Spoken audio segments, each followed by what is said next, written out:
Warning: our YouTube channel and its videos may contain scenes, language, and content that may not be appropriate for all audiences.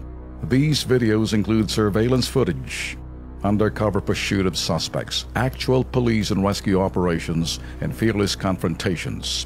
If you do not approve of the content, please do not watch our videos. If you wish to continue, we strongly advise that you proceed with caution. Viewers' discretion is advised. Lex, ito naman ang pinagmamalaki natin, BMUI Action Center. Ito yung every day, meron ho talagang a-attend ho sa inyo sa mga sumbong niyo, tulad ng sinumbong sa atin ngayon. Lahat to, simpleng sumbong, komplikadong sumbong, anumang klaseng sumbong yan, pang-aabuso, panloloko, anomalya, at panggagancho, talagang binibigyan ho namin ng pansin. Pero dito ho, ito ho yung sinasabing People's Day. Ito ho yung mga humaharap ho ako. At eventually si Alex ganun yan. Si Winnie Ilakar, nakausap natin, humihingi ng tulong, mapauwi ang kanyang kapatid na si Marilyn. TNT kasi siya sa Abu Dhabi. Ito ho, panoorin. Ano pangalan niyo? Winnie po. Winnie Ilakar. Alright, bakit ho dito? Anong reklamo? Gusto lang po namin humingi ng tulong para sa kapatid ko na nasa Abu Dhabi. Kapatid mo na sa Abu Dhabi? Opo. Ano bang problema yung sa Abu Dhabi ngayon? Ano po kasi, sir, yung sakit po niya kasi ang mag-aapat na buwan na. Anong klaseng sakit meron? Yung mata po niya, lumit po yung isa.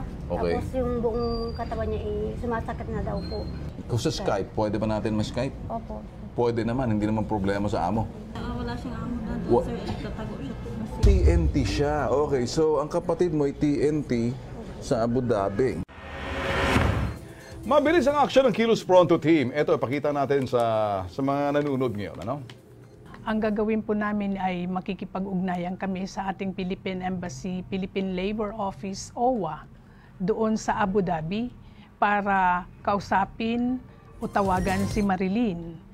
At papaalam natin ang kondisyon niya. Unang-una ay tingnan yung kanyang mayroon siyang karamdaman. Pangalawa, madaliin yung kanyang pag-uwi. Since na yung kaso ni Marilyn ay TNT, dadaan siya sa proseso. Kasi matagal na siya doon na nag-TNT.